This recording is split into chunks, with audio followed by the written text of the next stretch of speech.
નમસ્કાર મિત્રો, જય શ્રી કૃષ્ણ, જય Siyaram. Madhuvan farm house Ramnagar YouTube ચેનલમાં આપ સૌનું સ્વાગત છે. હવે આજે ચર્ચાનો વિષય એવો છે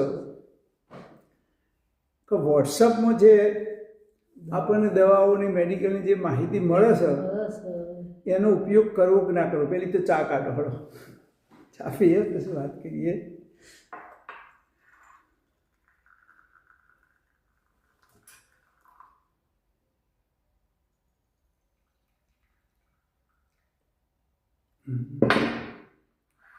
મિત્રો, ગઈકાલે હું ગાર્ડનમાં બેઠો હતો અને આ અમારા ઘોડાલાલ સરપંચની ઘેરથી કપિલા જોડે ફોન ઉપર વાત કરતો હતો.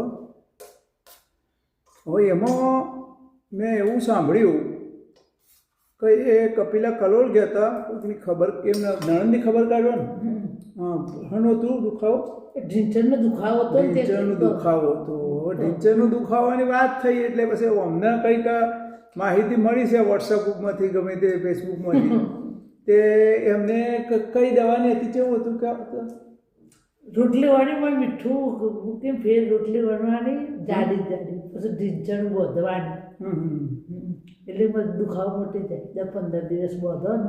બરાબર. તો એટલે મિત્રો શું છે કે ઘણી વખત આપણે બધાએ આ રીતનું કંઈક વાત આપણને મળી હોય, કંઈક વાંચી હોય તો એમ થાય કે બધાને શેર કરીએ ખરેખર તો. અને આવું કરવાનું કારણ તો કોઈ તો હશે કે ભાઈ કોઈ એનું સારું કરવા માટે જ કરતા હશે ને. કોઈનું આપણે કોઈને વાત કરતા હોય, કોઈ દુશ્મન તો હોય નહીં, આપણો હિતેશી તો જો હોય. પણ હવે આપણી જાણકારીમાં કયો ભૂલ થાય છે એ કહું તમને.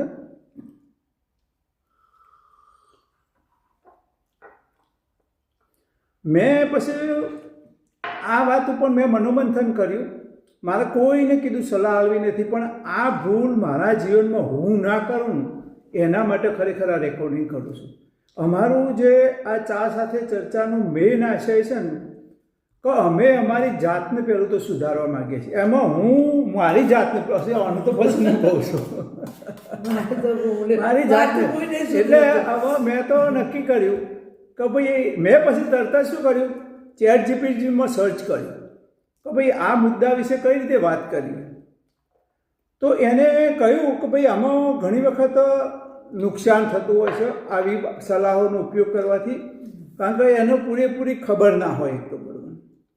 એટલે પછી મેં હકીકતમાં તો આમાં શું છે કે તમને ઘણી વખત માહિતી પણ પૂરી ના મળી હોય. તમે અધૂરી માહિતી, તમે પૂરી માહિતી અધૂરી માહિતી જોણી હોય ને હોમો ખબર ના પડે, અધૂરી માહિતી ખબર ને તો ઘણી વખત એનું ઘણું નુકસાન થતું થાય છે.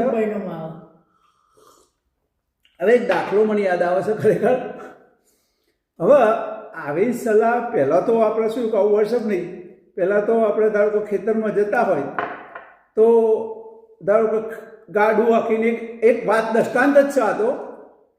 એક ભાઈ ગાડું લઈને ખેતરમાં જતા હતા, એમને 2 બળદ જોડી, પણ એક બીજો બળદ હતો એમનો ત્રીજો એ કંઈ બીમાર પડે તો એને ઘરે હતું.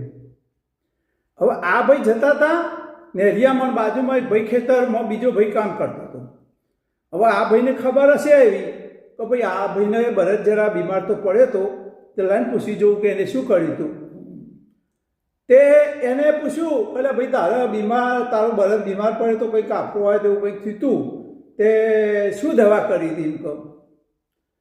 તો પેલો ભાઈ કે મેં કેરોસીન પાડી હતું.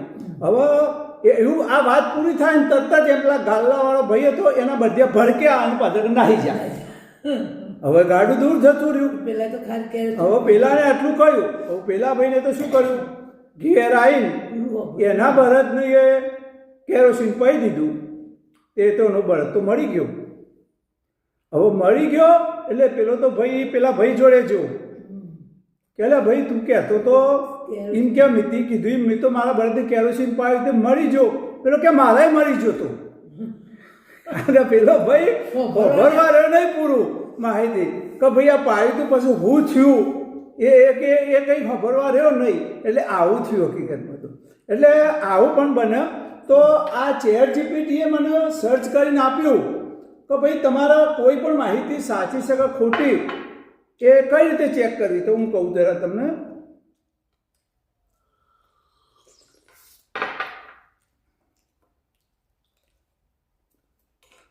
એને એમ પહેલું તો કહ્યું છે કે જે માણસ આવી માહિતી આપતો હોય એનું નામ અને ડિગ્રી બતાવે છે કે નહીં એ પહેલું મહત્ત્વનું છે. એમને ખાટી કે નહીં, એની પોતાની ડિગ્રી કઈ છે, કયા ફિલ્ડમાં ડૉક્ટર છે અને એનું નામ શું છે, ક્યાંનું છે એ બતાવે છે કે નહીં એનું સરનામું પહેલું તો એ સાબિત કરવી જોઈએ. ના બતાવે તો એનો વિશ્વાસ બહુ ના કરવો. બીજું 100% ગેરંટી જેવી વાત કરે છે તો સાવધાન થઈ જવું. એમ કે 100% તમારું મટી જશે, જો આવી વાત કરે ને તો તમારે સાવધાન થઈ જવું. એમ કહો. પછી બીજી વાત કરે છે કે દરેક માટે એક સરખી દવા. પછી એવું કહે કે તમારો ધ્યાચાનો દુખાવો મટી જશે, કમરનો દુખાવો મટી જશે, તમારો સ્નાયુનો દુખાવો મટી છે. જો આવી બધા જ પ્રકારના દુખાવા મટી જતા હોય ને એવી દવા જો બતાવતો હોય તો જરા સાવચેત થજો. પછી એ સાઈડ ઇફેક્ટની વાત કરે છે કે નહીં કે ભાઈ આ દવા લેશો તો આ પ્રકારની તકલીફ થશે. જો આવી વાત ના કરે તો એમાં વિશ્વાસ કરવા જેવું નહીં. પછી તમારા ડૉક્ટરને પૂછવાની સલાહ આપો છો કે નહીં. એ જે માણસ સલાહ આપતો હોય ને એ પાછું સાથે સાથે એવું પણ કહે કે ભાઈ આ દવા વેપરી તો પહેલાં તમે તમારા ડૉક્ટરની સલાહ લેજો. આ કહેશે કે જો ના કહેતો હોય તો તમારે એના પર વિશ્વાસ નહીં. આવું મને ChatGPTએ 5 વાક્યો લખીને આપ્યો કે ભાઈ તમારે આવું હોય તો આવું પરીક્ષણ કરીને પછી તમારે એનો દવાનો ઉપયોગ કરવો જોઈએ. એટલે મેં તો ખરેખર નક્કી કર્યું છે કે આ વસ્તુનો ઉપયોગ ખરેખર તો ના કરે. ભલે આપણે પહેલો કર્યું પણ હું હવે મારી ભૂલ સુધારવા માગું છું. ખરેખર બોલ તમારું કેવું થાય છે બાબતમાં? સાચી વાત છે. જો તો દવાઓ ના કરે ખોટી પડે. હવે બીજું દ્રષ્ટાંત મને યાદ આવે છે. લગભગ કહું ખરેખર તો આ તો મને એકદમ યાદ આવ્યું. આ બધી વાતો પરથી જ યાદ આવે આખું. તો હું લગભગ 10-12 વર્ષનો જ હોઈશ, વધારે મોટું નહીં હોઈશ. અમારા ગામમાં મથુર બેચર ખરા ને? હા, મથુર બેચર એમના પહેલાં શું કે ભાગવત કથાઓનું બહુ મોટું આયોજન નહીં. સામાન્ય માણસોએ એમને પોતાને કંઈક ઈચ્છા પૂરી થઈ હોય અથવા મનોકામના હોય કંઈક પૂરી કરવી હોય તો ઘરે કથા બેહાડતા. ઘરે પોતાનો 2 ઓગણો હોય એની અંદર એક પાટ મૂકીને 4 કેરનો સ્તંભ રોપીને આવું મારી બાઇકની કોઈ જરૂર નહીં, ડાયરેક્ટ અને ઉપર મોદો બોધીને કથા થતા. એટલે અમારા ગામમાં જ આવે એક મથુર બેચરના ઘરે, અને આ ભાઈ મેલા ઈશ્વરનું ઘર છે એના ઓગણામાં જ આ કથાનું આયોજન થયેલું. એ વખતે હું કથા સાંભળવા ગયેલો. એ વખતે માથાસુરના કારણે એક શંભુગીરી મહારાજ આવતા. એ કથા નહીં કરતા, એ ખાલી આખ્યાન કરતા અને એ બધું કરતા. તે હોજને એમને જે દૃષ્ટાંત આપ્યું હતું ને એ દૃષ્ટાંત મને આજની તારીખે યાદ છે કે આ બધી વસ્તુનું લાગુ પડે છે. એમાં એ દૃષ્ટાંત એવું હતું કે એક ભાઈ આવી આપણી ઘર પહેલાં તો ભાઈનું ચાલતું બધું કે કોઈ મહારાજ હોય મંદિરના એ તમને આવી કંઈ દવા બતાવો તો એક ભાઈના પેટમાં ગડબડ હશે, દુખાવો હશે. તે મહારાજ જોડે ગયા એટલે મહારાજને કંઈક પૌધો આપ્યો વનસ્પતિનો કે આ વાટીને પી જજે. હવે એ પડતી હતો મેઢી આવોનો. હવે એ ભાઈને કંઈ પી દીધું. એટલે એ વસ્તુ તો એવી જ છે કે તમારી કબજિયાત દૂર કરો અથવા પેટમાં જે કંઈ ગડબડનો નિકાસ કરે એટલે પેલા રાહત થઈ જાય.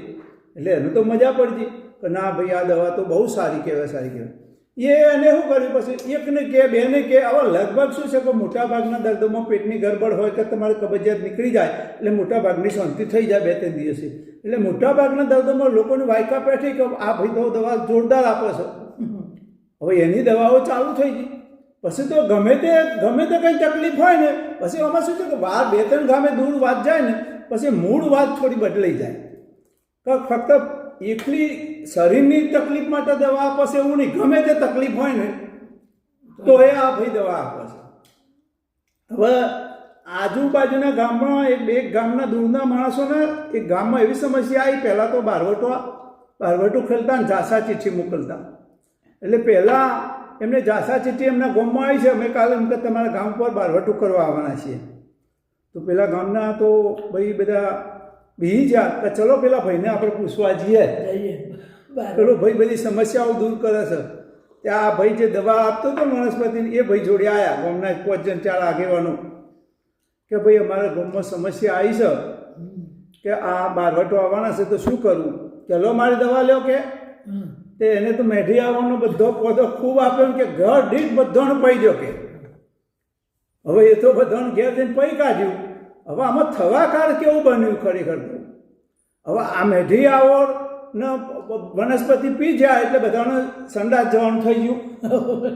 હવે પેલા લોકો રાત્રે બારવટા આવીને બહાર ગોદરે ઉપર આવવાની તૈયારી હતા ને બેઠા હતા તંબુ તોણી, તો આ બધા સંડાસ જવા બધા ઘર દીઠ વારે ઘડીએ જોઈને આવું જોઈને પહેલાં તો ઘેર હતું નહીં, બહાર વગડે જ જવું પડે. હવે પેલા બધા જોઈ રહ્યા તો મારા હાલમાં આટલા બધા માણસો બહાર આવે છે તો ઘરમાં કેટલા હસી એમ કહો કે આ લોકોએ ગમે તે બહારથી માણસો બોલાવી લીધા છે અને આપણે નહીં પહોંચી વળીએ એટલે પછી પેલા બારવટો તો પાછા જતા રહ્યા. એટલે આ લોકોને સમસ્યા પતી જઈ એટલે કે મારે આ દવા તો જોરદાર છે કે આપણે બારવટાએ જતા રહ્યા. અને પછી તો બધા તો ભેગા થયા અને જે મેઢી આવવાનો સોળ હતો ને પછી તો આ લોકોએ શું કર્યું તો મેઢી આવવાનો મોટો પ્લેટફોર્મ બનાવીને એનું મંદિર બનાવીને મેઢા દેવ તરીકે પૂજવા માટે આ લોકો તમારું બધું એટલે આવું એ થાય ખરેખર તો. એટલે આ બધી વાતોમાં ઘણી વખત આવી આમાં શું થાય કોકને સારું થાય પણ સારું થાય એની વાત વધારે પ્રશ્ન પણ જેનું ના થાય એની વાત કોઈ કહેતું નથી. માટે ખરેખર તો આવી જે કંઈ વાત હોય ને એ તમે અનુભવમાં કર્યો હોય પણ સતો મારું તો એટલી વાત છે કે આપણે પોતાના અનુભવમાં કર્યું હોય ને પણ સતો બીજાની એ વસ્તુ અનુકૂળ ના આવે. આવી ભૂલ મેં 10 વર્ષ પહેલો એક કરી હતી ખરેખર તો એ વાતની તમને આવતીકાલે વાત કરી ચલો છે એવી ભૂલ કરી હતી કે આવી દવા મેં જાણતો હોય બીજા ઉપર કરી હોય અને એનું શું પરિણામ આવ્યું એ વાત તમને આવતીકાલે કરીશ. તો મિત્રો આ છે આજની વાત. જય સિયારામ. જય શ્રી કૃષ્ણ. જય સિયારામ.